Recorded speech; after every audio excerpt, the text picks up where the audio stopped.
Hello, my name is Mark Monlux, and I'm going to be your host this week for Epic Sketch Time. Epic Sketch Time is an online drawing group that anyone in the world can come and join and draw pictures and hang out. We all share screens and tips and advice and chat for the next hour while we work on our various projects.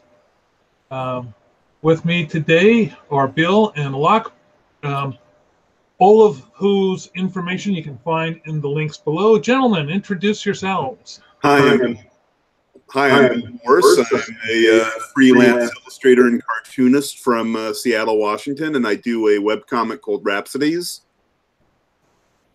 Hi, I'm Locke. I'm from Toronto, Canada. You can find me at Mad Monkey Love or anywhere on Facebook, just Mad Monkey Love.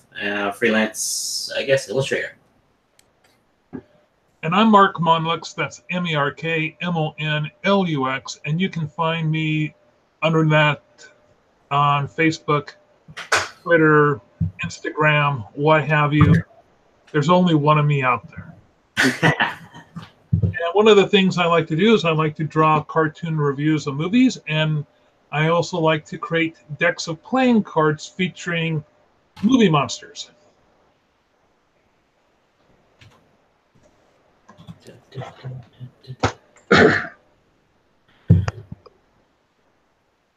Before I start sharing my screen, I think I will send one more invite out to Patrick.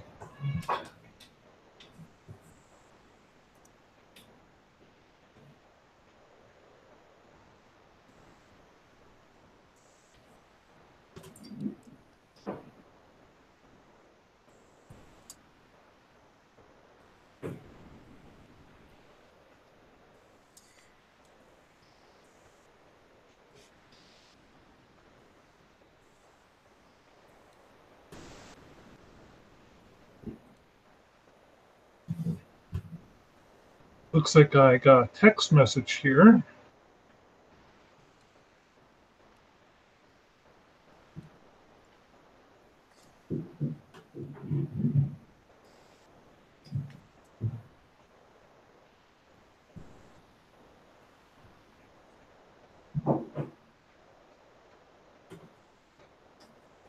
Can't make it?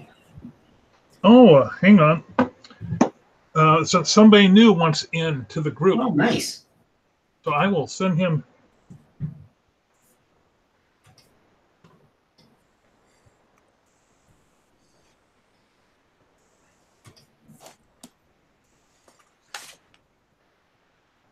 This is a last-minute addition.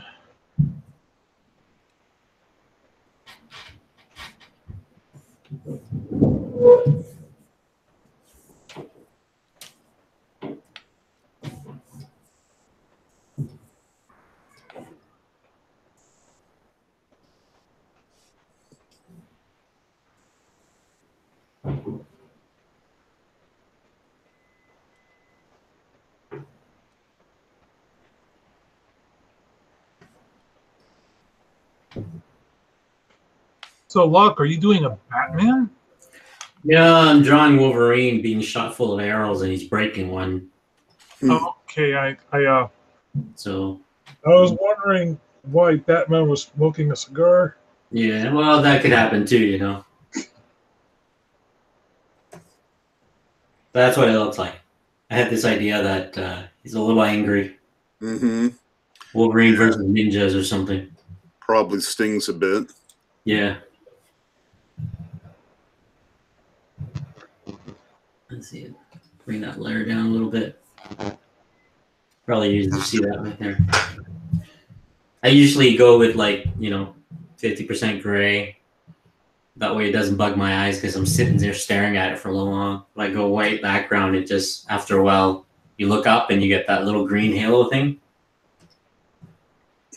Don't think I'd ever noticed. When you're sitting there for hours on end, right? That's the thing. Yeah. We forget about those things.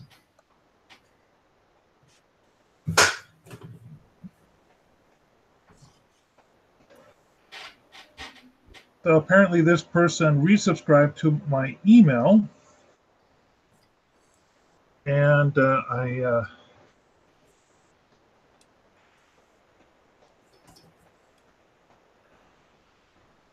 just texted him saying I resent him the invite. I'll try. Maybe I goofed on the email. You type it in.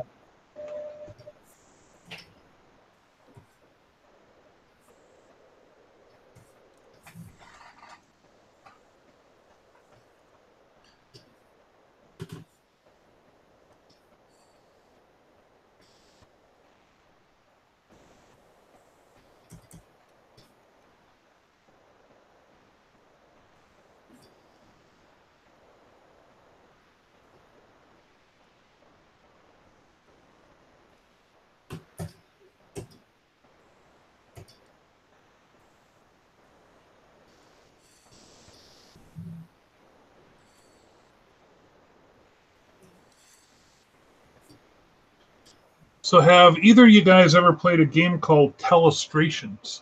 Telestrations? I think I've heard of that.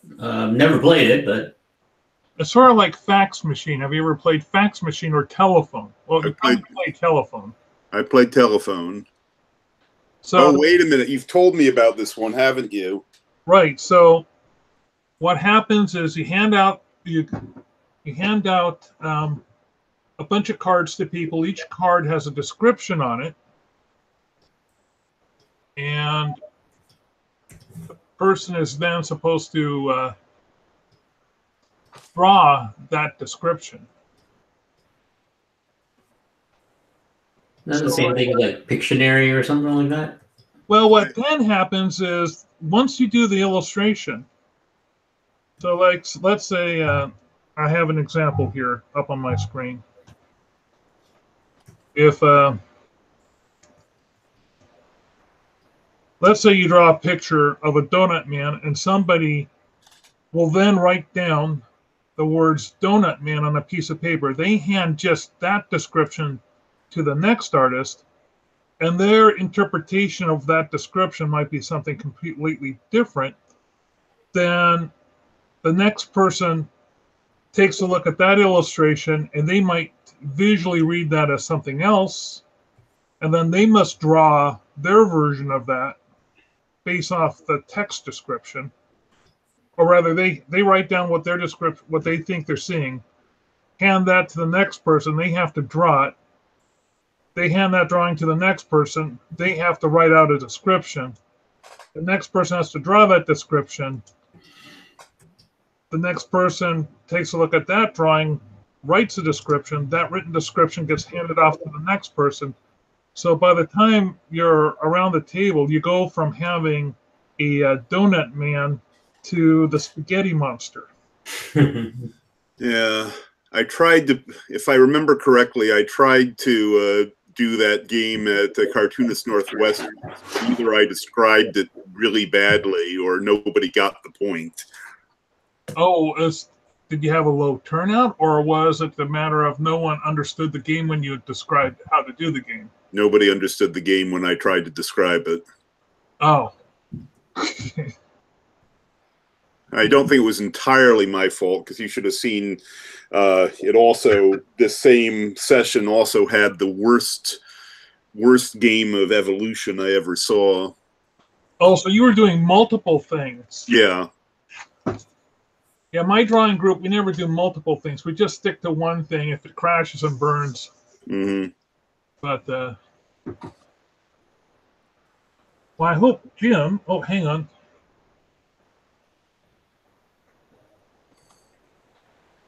He's not seeing any.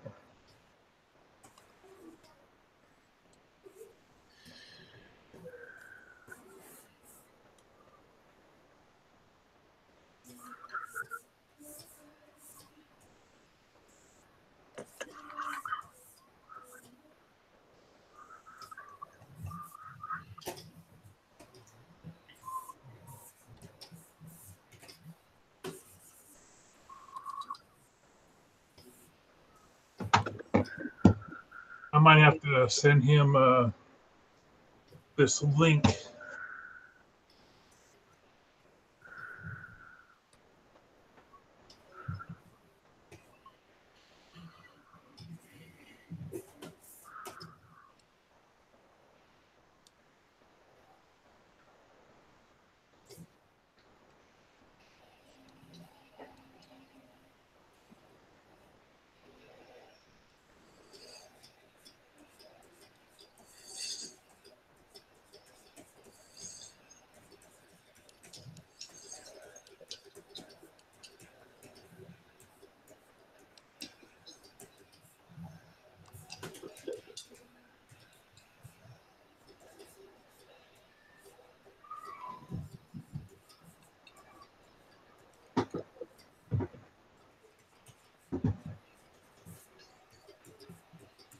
Do all of you guys have a Google Plus account? I mean, I know that they stopped with Google Plus.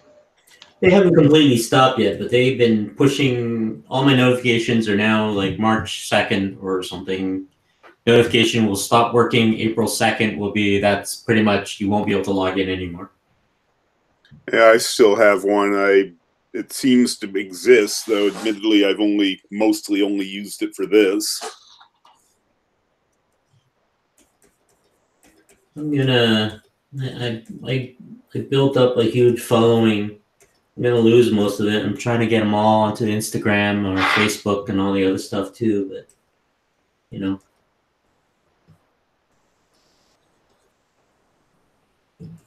That's the issue. Put all this work in and now all of a sudden it's just, you know. Mm-hmm. A lot of them are pushing over to other platforms. Starting to notice them come in, but I think most of them are all on Instagram now. So just got to push it more, a little bit more this weekend.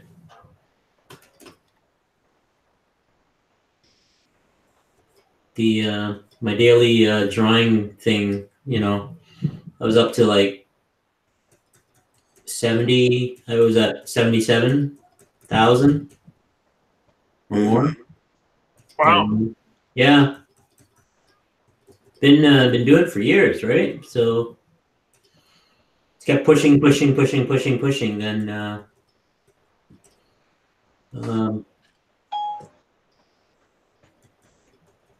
then I was put into what they call Google Create or Creator program, where you know, creating original content. So they push a lot of the stuff. You get verification badges, you know, on YouTube's and so forth like that. You get all these little perks, but you know, all of a sudden it's just that fiasco and all that stuff. It's just, you know, because I don't use a lot of my Google Plus stuff to sign into apps and and the other stuff too, right? So it's mostly I use that for, you know, when I pick a social media account, that's what I use it for. My Facebook, I try not to put a lot of, you know, my kids' birthdays and stuff like that. Once in a while, I do, hey, you know, but the rest of the time is like, I'm working on this, I'm working on that. And, you know, I'll be at this event, that event, and stuff like that. Right. Where I promote my friends or Kickstarter programs or stuff like that. Anything that's related to art, you know, that's the reason why I have these followers, is they, you know, you stick to that. I should change. I was thinking about what you guys said about changing your Instagram into like a business thing, so you can track that. Now you can have multiple Instagram accounts. Yeah, I've done that with my daughter. You know, she's only 12 years old, but you know, her account's on private. But at the same time, if anybody gets requests for friends or something, at least I can see it. Those kind of things.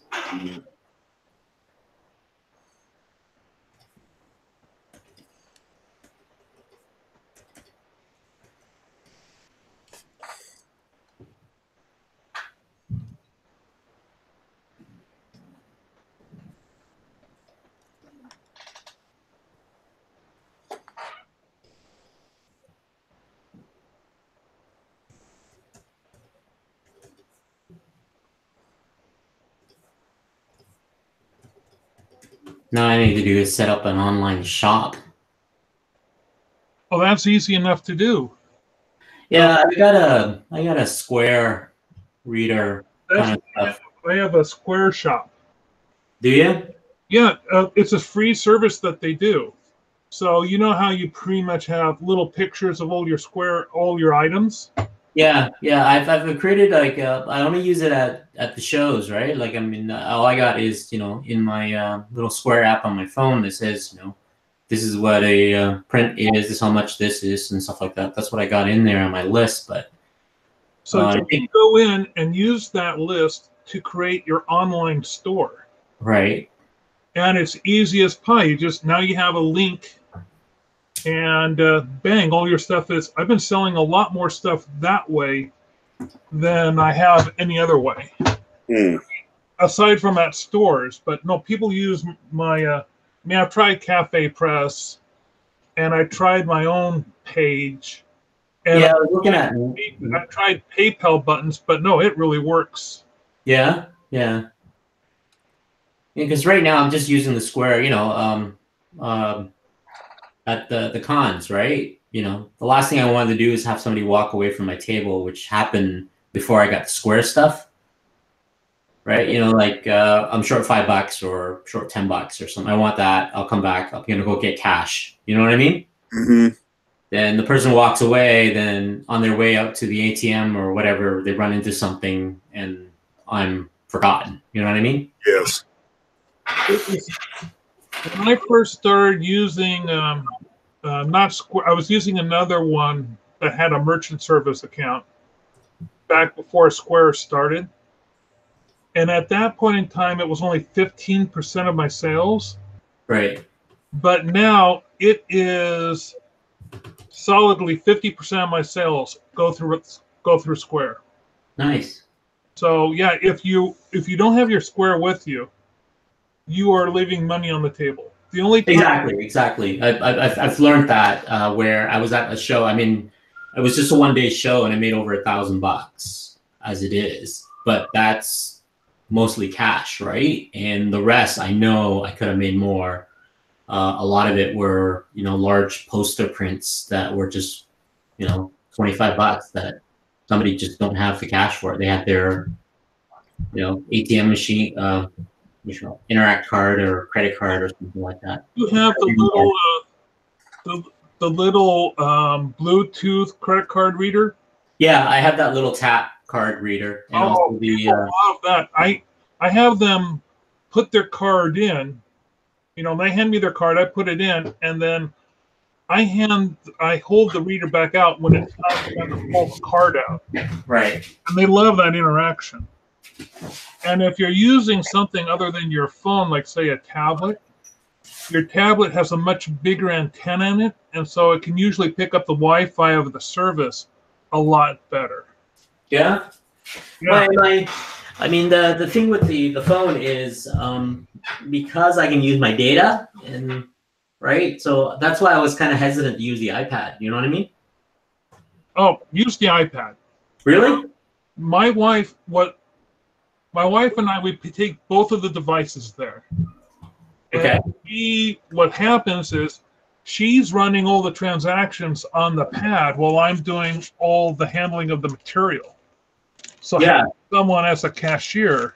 Right. And for them, I also have a lot of stuff. And on the phone, it's hard to go through all the menu, but on the tablet, you can have things much larger, and it's much easier to find the right one to click on. So this is the reader I got, right? With the card slot. That's the reader. Right. Yeah. I have the other one, the little thing that goes on the phone to swipe the credit card, but this is just way faster.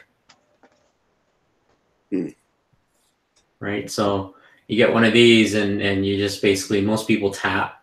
A lot of the stuff here in Canada is tapped. I rarely had anybody who actually had to put in a card and put in a PIN. You know what I mean? Yeah. Had anyone used their phone yet? I've been using a lot of it on the phone. But I mean, no, where they take their phone and they tap their phone to the device rather than a credit card. I haven't had that experience. I think it's the same thing as I do, where I'm hesitant that, you know, if I lose my phone with that functionality on it. The phone will only, if you've got a new phone, Right. it will only work if you have your thumbprint. Right. So I use mine all the frickin' time. Right. Yeah. Because sometimes I can't get my credit card out of my wallet. I happen to have my phone with me. It's in my hand anyway. I use my phone to do so much of my financials. I know Bill doesn't because he's still leery of it. Mm-hmm. Well, as far as the whole tap with the phone thing, I know this sounds paranoid, but I worry that it's too easy. Yep, you sound paranoid. From my well, but at the same time, I thought the same thing about cash cards in the 90s.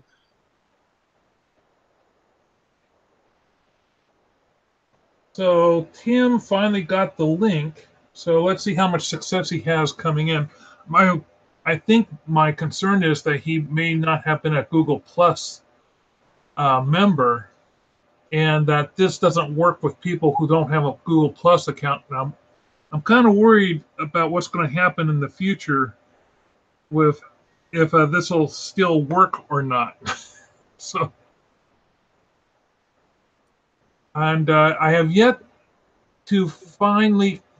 I keep trying. There's was it Zoom? Mm-hmm. Where it has multiple people can be in on Zoom, but whenever I get to the part about multiple screen sharing, they say, "Oh yeah, each person can share a screen." And I keep saying, "No, you don't understand me. I want each person to share a screen at the same time," and I can't seem to find a straight answer from anyone on that, on how to do that. So that's what's been blocking me from doing Zoom, but I might keep getting clients wanting me to do stuff on Zoom rather than on Google Hangouts because of the better quality.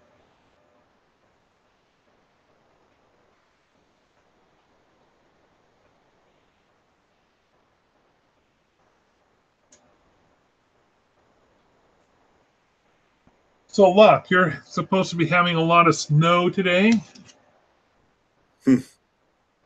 Oh, I think Locke has left the room. He must have it on his mute. Yeah, Locke, we can't hear you. You're on mute.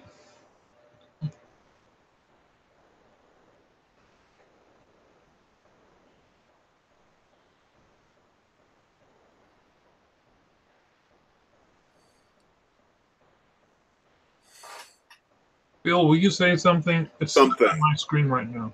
Something. So anyway, the snow is still going on here.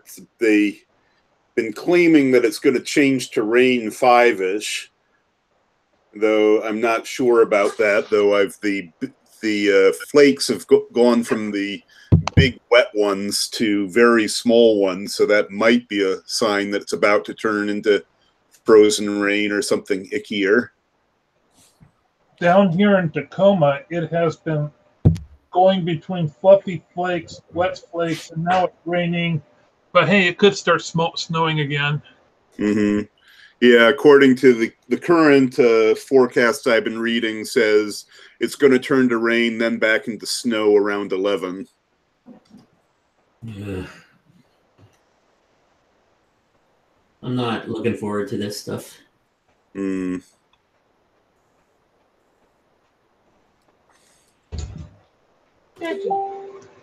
Corn, carrots, green beans. And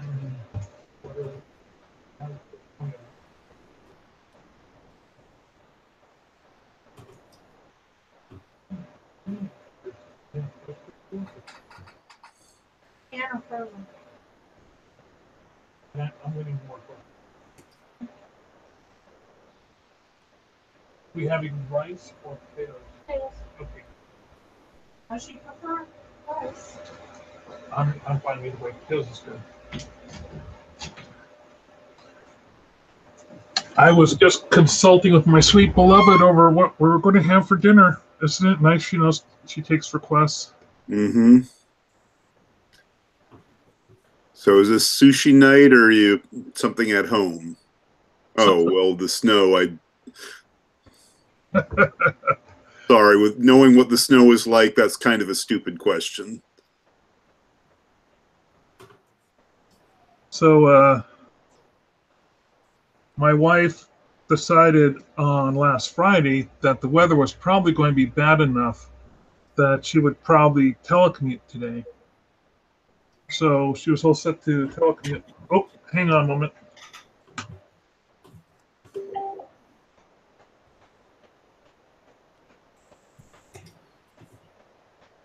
We might have somebody new. It's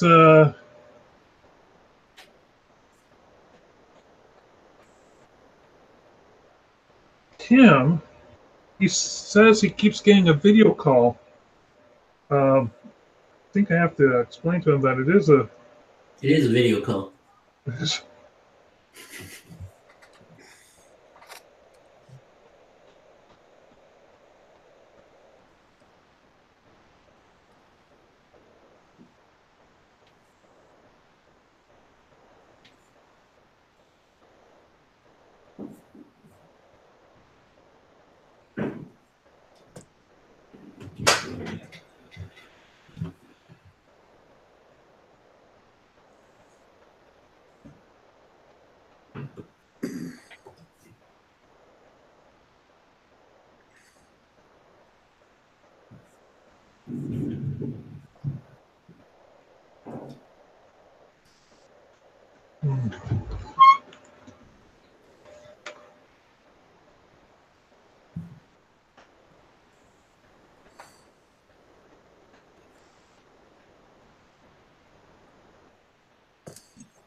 I'm sorry you're having troubles getting on.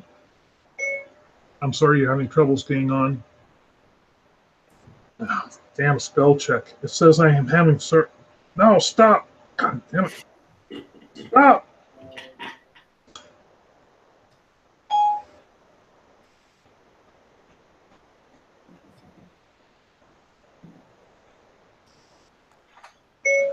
Folks often have trouble getting on the first time, period. Your MacBook shouldn't be the issue, period. Try using Chrome next time, period. If it's your first time, comma, you may be asked to download a plugin, period. Catch you next week, period. He's just having the same issues we all have when we first started doing this.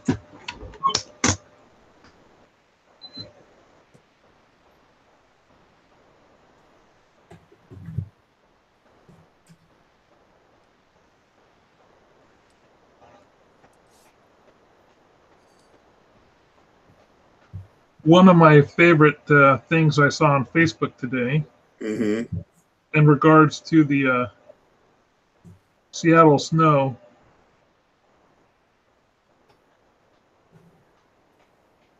is someone, instead of building a snowman,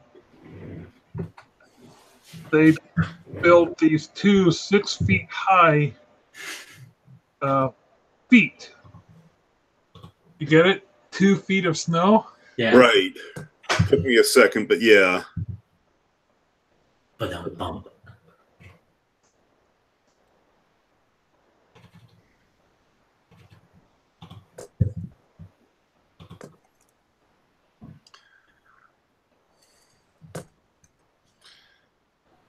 It's 5 o'clock.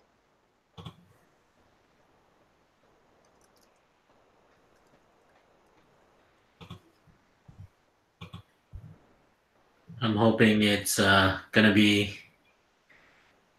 good weather by the time it hits the weekend. Don't we all? Yeah, I'm gonna be sitting inside a place. Hopefully, if it's a good weekend, then the kids will be out and the parents will be out and they'll be there. Now, have you been having to do a lot of snow days with your kids? We have just the last week alone.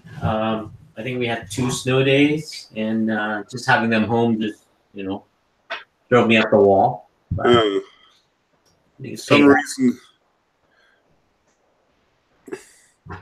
For some reason, I would have assumed that Canada would have been like my experience in Sweden, where my biggest piece of culture shock was that there were no snow days, mainly because they were that prepared for them. No, it's mostly the snow days usually involve some sort of freezing rain, where buses and stuff. The school is normally open, but the bus won't, the bus can't get out or whatever, pick up the kids and stuff like that. So they expect the parents to drive the kids to school, but at the same time, they make announcements that, you got to pick your kid up at like an hour earlier instead of and all this other stuff. So most parents are like, no, we're not going to bother, right? We'll just keep them at home or something. Because once they get to the school, they throw them in the gymnasium and let them run themselves out, right? Okay. That's really what that is. It's rare in the Toronto area because we really get, it's so far we only got 2 snow days and that's basically freezing rain.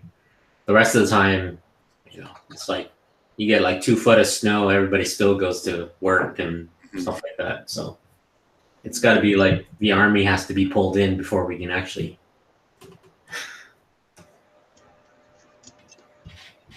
Actually, I think it did happen. 5 years ago, maybe 10 years ago. Just to dig Toronto out.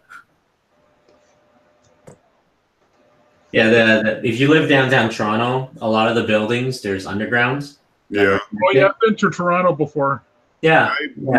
My one visit to Toronto barely lasted an hour. It was sort of one of those in and out things. Yeah. Yeah. If you're just from the airport, then yeah. But if you're downtown, yeah. But are they anything like the underground in Montreal, which is almost a city unto itself? Yeah, exactly. It's called the Path. Hallways are color coded for like north, south, east, west. Most of the downtown financial area are all interconnected with underground malls, Starbucks, the stuff like that, pubs and restaurants and stuff like that. So summertime, it's a little empty because everybody's outside. But most of their business is usually, people working down there. Yeah, I mean, literally, you can go for like, miles underground from one part without actually stepping above ground at all. So that's the best part. Here, I live outside Toronto a little bit, not just the suburb of Toronto, but still part of Toronto. Yeah, I was up there in the financial district. I was doing some work for Toronto Dominion. Yeah. And it's really nice to be able to keep out of the cold. Yeah, it's we like our summer. We have a lot of activities in the summer and stuff like that. So the convention I'm doing right now, I'm a guest feature guest or whatever they want to call it, is at what we call it's a science center with the those OmniMax, the IMAX center and stuff. So it's the Stanley tribute. So they're going to be having like a section about Stan Lee. They're going to have videos, interviews, and stuff like that. So, and I'll be there, selling prints. And I got a bunch of prints, even though they're not based on Stan Lee. I did these Pikachu prints for Pokemon. So the kids going to love that. So I have a whole bunch of them, a handful to be raffled off. And I think the money goes to some sort of charity or something like that. So... Nice. Yeah, that's a lot of what we do. Then sometime, I think March. I was hoping to get into the Toronto Comic Con. It's 3-day event, Friday, Saturday, and Sunday, over the what they call the kids' March break. But I got my application in way too late. Forgot how weird it is. So, but I have August for what they call Fan Expo, is the equivalent of San Diego Comic Con. Mm-hmm. So that I'm looking at like $600, six something for a table. 4-day. Oh my god. For a day. For 4 days. For 4 days. Thursday, Friday, Saturday, and Sunday.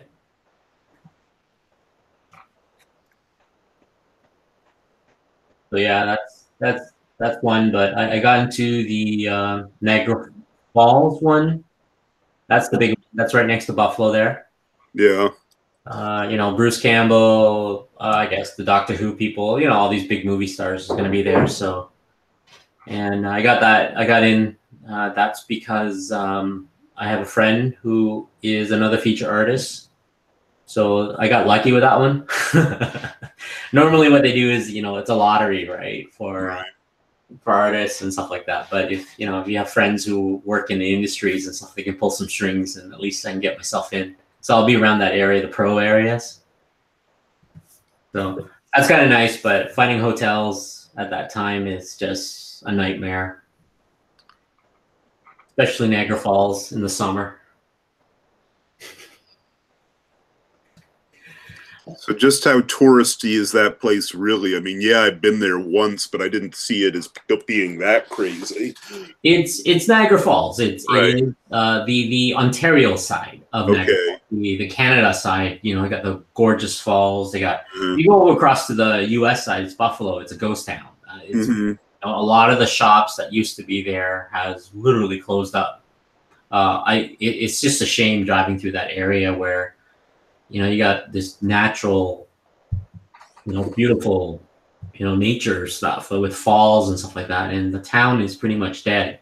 While on the other side of Ontario, you got all the museums, the park, all the activities. I think there's the huge gardens and stuff like that. And also what do you call it? Marineland is right there too. Okay. So there's a lot of stuff in that area. And especially in the summertime, it gets really busy. The casino's there, right? So, and the convention center is right next to the casino. And for me, I was looking at B&B for hotels and stuff like that, but it's all booked up and price just went up. The only way I found was I just stayed outside the falls, outside the city there. Niagara Falls itself, I think I got in for like $89, and it's one of those crazy motels with the the red heart-shaped hot tubs and stuff like that. Oh, right. You're staying at a Love Hotel. Oh man. Yeah. I think they charge by the hour.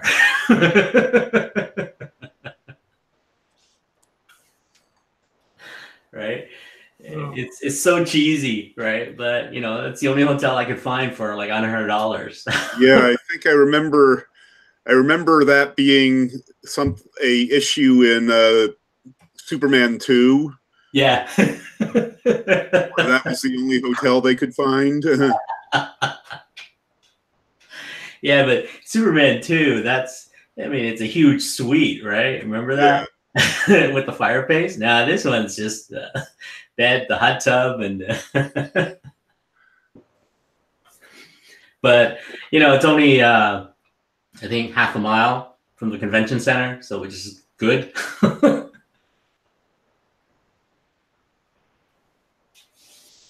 Yeah, I'm trying to book up my my con seasons and stuff like that. Then I got Anime North. It's a huge thing here.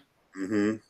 So, but I'm just not. I'm just going as an attendee. So, but I have artwork to be they have a gallery thing. You submit your artwork, and they take I don't know, like 40% or something like that. Really, 40%.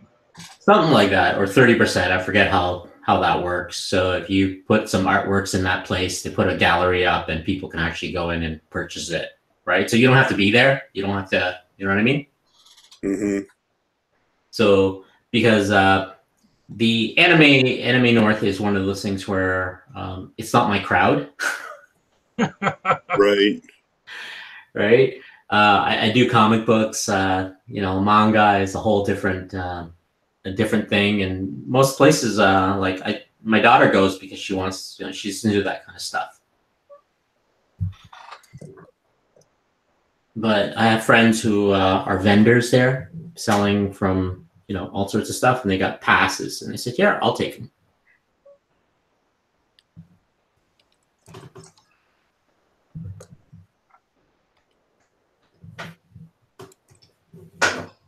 So if you look at my screen, have either one of you seen this 70s horror movie? It's a really low-grade horror movie called Squirm. Yeah, I've seen that. No, I haven't, but that looks great. Is that yours, or is that the original? This is the original poster art, one of the original ones for Squirm. Oh, and, I like this. Who is? Do you know who that is? That's good. No idea, none in the least. But I saw this film once upon a time, and I'm going to be doing the poster for Squirm in March. So I need to redo this logo here in Illustrator, because I don't think they had Illustrator back then. And I didn't know. It looks like you could pull that off with one of the brush tools.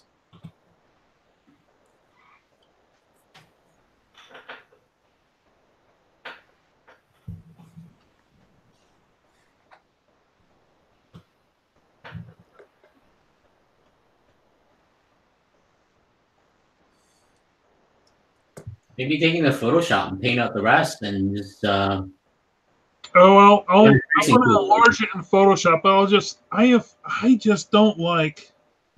This is only 72 DPI. I mean, take a look at the low resolution on the screen grab. Right. It's really low. Can you do a trace and just grab what you need? Then no, I'm just going to enlarge this up way high inside Photoshop, and then use it as a template, and then just hand trace it, because I just like how much better it looks. Right. I mean, this thing is going to be at least 9 inches wide on the poster. I can't. The Photoshop, the Photoshop auto, or rather Illustrator's auto trace. Mm-hmm. It's just not that good with a low resolution. More trouble than it's worth, in my experience. Yeah. I generally, every time I've used auto trace, I spend more time cleaning it up than I do with any. It's way faster just to trace. I'll just.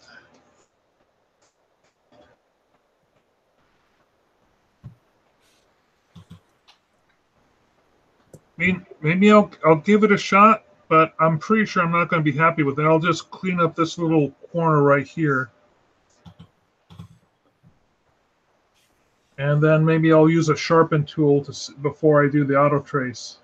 I think you can do it just with the just blow that up, just copy and paste that into Illustrator and just trace it. Literally, use a pen tool and just Yeah, that's what I'm going to do. I'm just going to trace it inside Illustrator. Yeah, it's enough for you to see. Yeah, I think you're fine. So. Later on tonight, I gotta design a $5 coupon or something like that. Oh, joy. Well, I found that, when I donate prints to the event that happens, I need them to eventually come to the table, right? Right. So I figured that if I put in like a little coupon that says, "Hey, if you spend $20 or whatever, come by my table and get $5 off a print," right? Because they just won the print. There will be more, something like that. I find that to draw them by the table. Oh, that's nice. Right? So it's just a lost lead for me, right? I don't want like 4 or 5 prints, like something like kids friendly, like a Pikachu, Pokemon, or something. Then I have that big Venom poster, or Black Panther or something like that. Yeah, I sort of did something like that once. My mother used to do these educational games Right. for dyslexics. So one of the things had me do for her was to create what she called bunny money, which was essentially Monopoly money with rabbits. Right. That's cute. Yeah. They hold up relatively well. I should show you them in one of these days. Yeah, I find that, there's the first few times when I did these event kind of stuff, come by the table, get it signed or something like that. But I think it works better if I give them incentive that says, come by and get a free button or something like that, right? And I think that's what I'm going to do. Maybe I'll just give away those, the buttons. Anyway, this is what I was talking about. Sorry. Oh, yeah. Okay. Yeah, mostly was going through every photograph of rabbits I could think of, and so it's not quite tracing, but right. Yeah, that's cool. If I were doing them again, I'd want to do these over, but I think they do hold up relatively well. I think it'd be funny to use the what is the bunny that looks like an old woman when you turn it upside down? Oh yeah. I think I know who. That's the optical illusion stuff. Yeah, my favorite one is the one that looks like the beautiful dancer and the old crone at the same time. Yeah.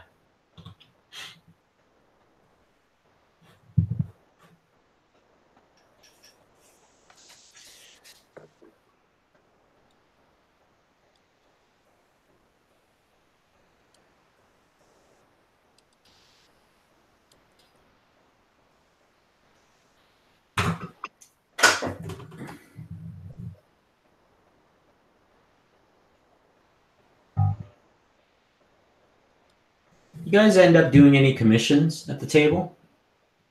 Yeah, I do. I have one guy who always comes by and asks me to do a sketch in his books. Right. I get that too. But I don't really charge. I know some people that have a very consistent race skit, like Travis Bundy. Mm-hmm. Okay. He does 3 different sizes. He does like a little almost card size. Then he does something that's like an index card size. Then he does something that's about 8.5 by 11. Then he does something that's more like an 11 by 17. And each commission has a different price variant on it. And they run the gamut from, $25 for a small, something small to, $250 for a larger one. But I'm thinking, and what he'll do is he will just get one commission after the other and just start working on them and do them as many as he can at the show and then mail off the rest of them after the show. Right. That's the thing I was going to ask was maybe... Yeah, you should contact Travis Bundy. He's on my Facebook page. Right. And does he charge? If he charges for the mailing as a separate piece, or does he include that in the price? I'm sure he must. Yeah. You'll have to ask him directly. Yeah. Because I got a lot of artist friend who does it there. Pick it up at the end of the day, right? Put 50% down, that kind of stuff. Oh, I think he does all the money down. Really? Well, otherwise you have people that just never come back. Right. But, you got 50%. Right. You'll have to ask him to see what he does. Yeah, I'm curious. I was gonna query a couple of my friends and see what they do, because I try to avoid doing sketches at the show. I find that if I'm hunkered down and drawing, people tend to walk by. Yeah, I don't. Travis is unique. He can actually engage while he's drawing at the same time, and Yeah. he will stop because he will do them after the show. Oh, I see. Okay. He'll take the time to do a sale. Yeah. Yeah, it's a great way of taking care of your dead time. Yeah. That's I normally do that with I have sketch covers, but I don't know if I want to lug a whole box of blanks with me. Right? Yeah, and I know a bunch of people who do sketch covers too. Yeah. The sketch cover for me, they take longer because I'm more careful with them, because I know these guys they're collectors. They want to make sure the book is taken care of, and they send it in for what you call CGG or whatever, the grading stuff. Yeah, well, if you're not being paid a decent amount for that, I don't think that doing it is worth it. Mm. Yeah, that's what I mean. I'm increasing my my sketch. I used to be paid like I used to charge like $35, but that wasn't worth my time. So I'm increasing. No, I mean when I'm on Tumblr, there's a lot of people who will frequently post their rates, and it always seems like they're shooting themselves in the foot to me. Yeah, and I think that's what I was doing, was just shooting myself in the foot. I'm doing a lot of ink, black and white ink, and I need time for it to dry and the whole bit. And sometimes I do a little bit of dry brushing or Copic on top. So I'm increasing that to like 150 just to cover the time I need. You're still low. You need to talk to Travis. Travis has a better rate structure than you. Right. And you have a more refined style than he does. Right. Yeah. And that's the thing, right? Because I do there's a local children's hospital. They do this thing called Capes for Kids. Mm-hmm. And they usually ask me for, if you can, they usually send me these sketch cover from a local comic shop or something, and I draw a couple of those and they auction it off, right, for charity, and the money goes directly towards the hospital, right? Right. Then I got the same thing with the what they call the Ontario Police here. I think you mentioned that one. Yeah. I was doing those kind of things for. I don't mind it. It's I know the money's going back to the community somehow or another, and I get the little bit of promotions and stuff. But yeah, they take me a little longer to do. Well, digital, I can just whip it out, no problem. But everybody's looking for original art nowadays. So yeah, and I'm looking at my price right now. I'm setting my price at 150, and it's like, is that really low still? You'll be surprised. There'll be those people that are willing to pay for it. Like, I know this one guy, and he is a Green Lantern nut. Right. If you do a custom commission for a Green Lantern for him, he will pay a fairly substantial amount for that. Yeah. And I'm finding the first time I did that, it was like, yeah, I'll charge $35, and everybody, really? $35? Yeah, you are so undercutting yourself. That was last year, right? And it's like overworked and underpaid. That's pretty much what it was, right? So this year I'm just going to change all that. So I'm still working out the flux of how am I going to do this? Do I just get them to email me the stuff, or do a Square, pay for the stuff, and I'll it's one of those things. So it's getting to that point where I got to figure out what I'm going to do. Like I do these 4x6 sketch cards, and I charge $25. No. Yeah. No. Oh my God. Remember, he's talking Canadian dollars. Yeah, that's right. That's even No.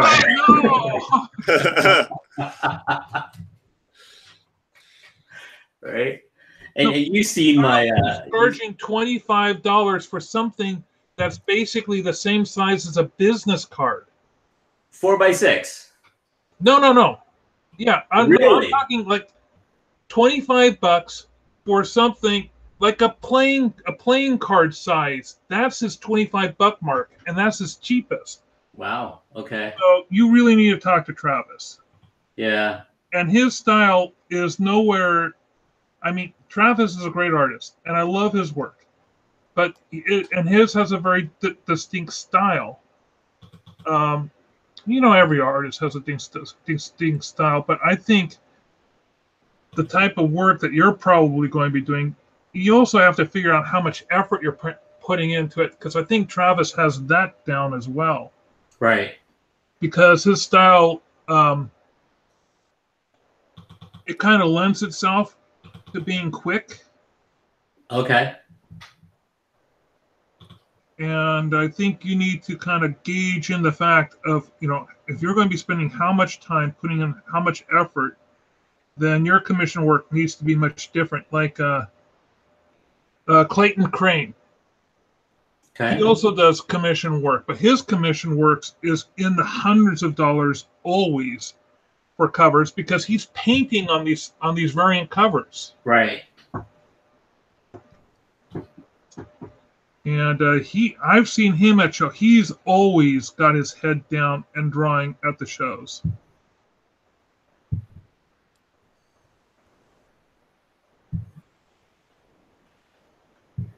And I'm just amazed at his work level. I had the pleasure of sitting next to him during a 24-hour comic, and he just came down because he was doing a Ghost Rider comic, and he needed to just pound at it because he was behind schedule. So he thought, oh, I'll just hang out with all these other guys, and everyone's in the room drawing, and he kind of just fed off of that energy. Right. Like I was charging like $25 for these, right? How big are those? Those are 4" by 6. Okay. They're Copic. Yeah, you can be getting a lot more for those. Yeah, that's what I figured. Right. So yeah, just using a lot of markers.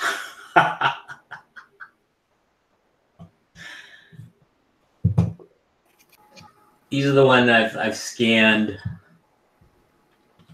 Hello. Oh, here we go. Somebody's on board. Hey. Hey. Hey, This is Jim. Jim. Welcome aboard. Hey, this is Jim Sang. I finally got on. Awesome. Oh. Well, it's a thought that counts, but hopefully it'll be smoother next time.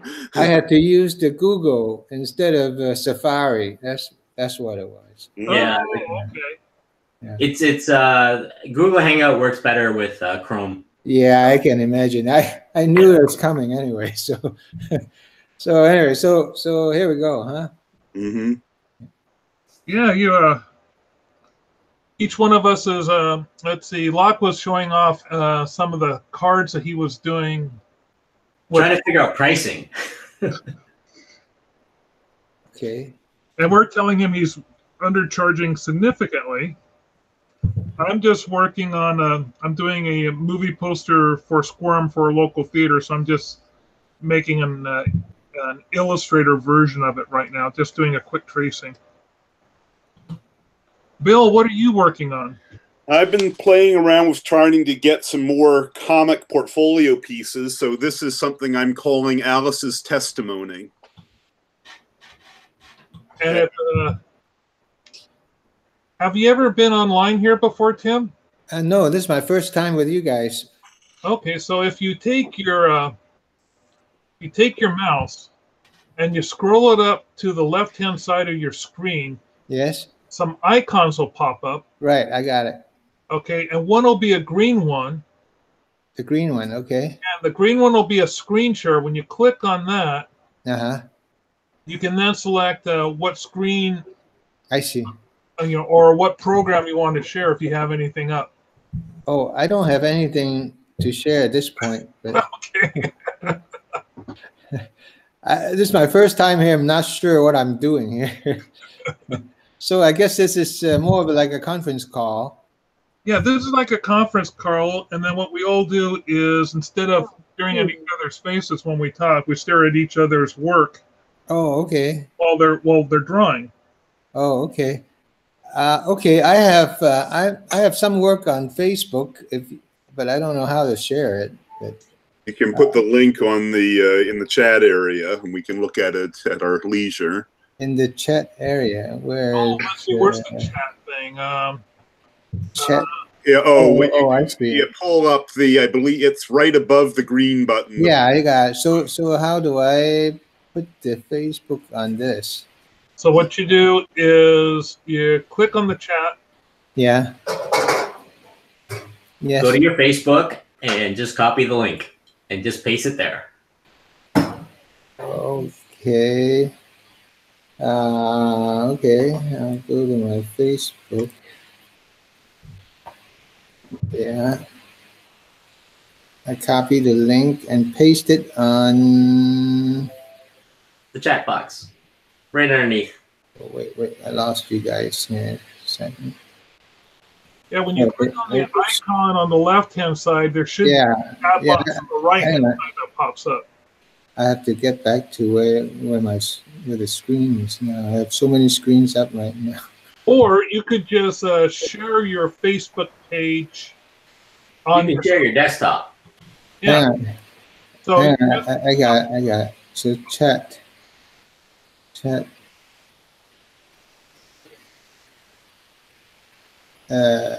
Paste.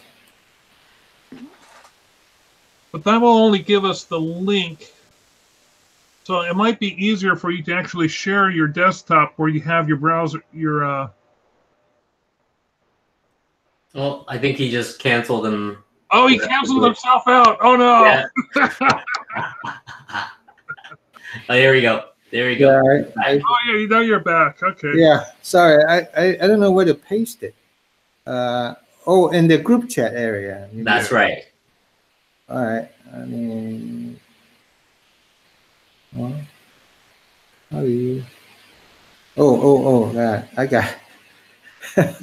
Sorry, first time. There we go. There we go. I see it. I just posted something today, but I usually post a drawing or two in every couple of days. So. Watercolor. Nice. Yeah, mainly watercolors and sketches. Yeah. Yeah. So I see you guys do a lot of animation, a cartoon or something. Yeah, here we go. Yeah. I'm pulling your Facebook. Yeah. Okay. There you go. I just did this this morning, so it just outside my where I live. Oh, I like the jazz player there. That's really nice. Oh, you see the jazz player? Okay. Oh yeah, I'm looking at your stream. Just put a friend request in. Yeah. Okay. Oh, very nice. Yeah, I did that about 3 days ago, maybe. A couple of days ago. Oh, really? I always have trouble with those. Some of those skin tones. Oh, is that? Yeah, I only use 6 colors so far. Okay, what are you using there? It's burnt umber or? Yeah, I listed the colors on the title there. You can actually see the colors. So far, I've been challenging myself using 6 colors only, trying to mix them up. So actually, I posted the colors there. So you can see that. You got cerulean blue, ultramarine blue, right? Crichton rose, right? That's a yellow medium. I don't think I've ever come across natural sienna. Is that almost the same as raw sienna? Pretty close. It's a transparent thing. So transparent red oxide. Yeah, I was trying to. Anyway, so just to give you a little background myself, I actually am an architect by profession, and for many years, so I just retired last year. So I've been looking to do something. So I have been in art probably forever since I was a child. So it's many years ago. So I've actually done quite a bit of watercolor in my younger days. And so after I became an architect, just too busy making money doing doing real design work in terms of buildings and all that. So I have been too busy doing anything. But if you scroll through my history there, you see I posted some stuff that I did sketches 12 years ago on a trip to Europe, and I did some sketches there. And I'm pretty good with charcoal, pencil, ink. The only thing I don't do is oils. Mm-hmm.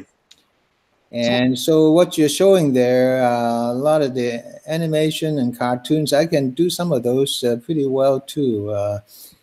Just mainly hand sketching, pretty accurate. Yeah, I love the Bronco one. That's really nice too. Yeah, thank you. Those are my recent stuff. Since I joined the Tacoma Urban Sketcher, just kind of reignited my interest in art. So I just gotten back into this. So I got excited. If you scroll down some more, you'll see the airplanes and the state capitol and the bunch they look great. Those were done at the outings. Yeah. At the Tacoma, the sketching group. So that sort of got me started. So now I'm kind of excited about it. So I'm trying to join you guys to kind of get involved with the art community a little bit. Well, this group is an international drawing group. Yeah. Okay. But there is another group that meets on Mondays at 11 o'clock in the morning at the Red Elm, and they're called Freelance Fandango. And there's a lot of different independent artists. We have a couple of illustrators. There's me, James Stowe, Haley Waddington. Who is speaking? Oh, this is Mark Monlux. Okay, Mark. Okay. And so if you look, you found out about this group through the Tacoma Art Listserv, right? Actually, through the sketching group. Oh, through the sketching group. Yeah. Awesome. Well, what I'll do is I'll make sure that you get I'll send you the link. Yeah, that'd be great. For the Freelance Fandango group, because they actually meet in person, and they're located here in Tacoma. Okay. Locke he's in Toronto, and Bill's up inside Seattle. Oh, okay. Sometimes we get people as far as as South Korea showing up in here. Oh, yeah. Okay. All right. Well, I'm international too myself. I was born in Hong Kong. Mm-hmm. That's far enough. Yeah. That's like 5,000 miles away. Yeah. So, but I've been here for many years. So I came here when I was 20. So. So I'm going to do the sign off. Hang on a moment. Okay. Are we done then? Yeah. Just give me a moment. I need to. You'll actually see me in a sec. Can you, Mark? Can you just quickly give me a 30-minute wrap up, like what you guys talked about today? Oh, okay. Let's see. What did we talk about today? We came in. We talked about the weather. Because everywhere it's lousy. I think everybody talked about the weather. We were talking about the various comic book conventions, both in the States and up in Canada, and which ones we had signed on to and what their deadlines were, and what the various hotel space and B&B options were. Okay. So you guys are more cartoon people? Well, no? It depends. Sometimes I get gigs. Yeah. Sometimes the conversation, like when we had the gal from South Korea here, our discussion was the correct way to pronounce Thanos. Yeah. Oh. So, okay. Sometimes it's nothing but geek culture talk. Other times we talk about tips on the type of software we use. The last time we were here, both Locke and Bill use an application called Clip Studio. Clip Studio, so they were sharing tips on those. Okay, okay. And then I take these videos and they're on our Facebook page and on my YouTube channel, so you can watch past episodes. But sometimes we get onto nothing specific. Other times we talk about contracts, and other times we Okay. The conversations just go all over the place. So you guys are professional artists, right?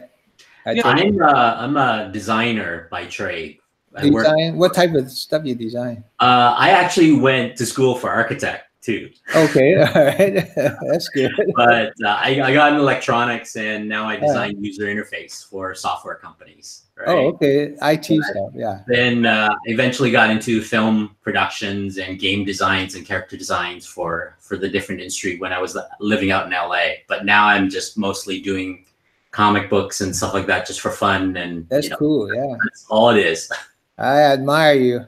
I've been a freelance illustrator in both advertising and marketing, and now I do a lot of graphic facilitation. I've been doing this since '85, and at one point my dad wanted me to be an architect, so I ended up when I was overseas in Japan in an architecture school. Oh, no kidding. Hey, so we had a little bit in common anyway. Yeah. And Bill is also a professional illustrator. Yeah. Okay. So what do you, Bill? What do you illustrate? What just about everything. I mean, generally, whatever comes along, huh? Okay. Yeah, I mean, by default, my business card sort of described me as a cartoonist because even though I like watercolor and other paintings just as much as you do, it's sort of like most of my professional work can be described as colored line art, and unfortunately, everybody who have any business savvy tells me that I should keep that way to avoid confusing people as far as style. And even though I don't consider my painting a different style, try telling an art director that. So I'm going to stop broadcasting. Okay. I'm going to let you guys keep talking. No, that's okay. I'm done. I'm just curious. What do you usually talk about? That's all. Yeah. So if you want to join us again, yeah. No, I'm talking to the public at large. This has been another episode of Epic Sketch Time. The links to everybody who's been in this group, they're down in the description down below. And hey, Jim, if you join 2 more times, you too will get a link in our description. Yeah. And we'll be meeting again next week. Okay. I shall try.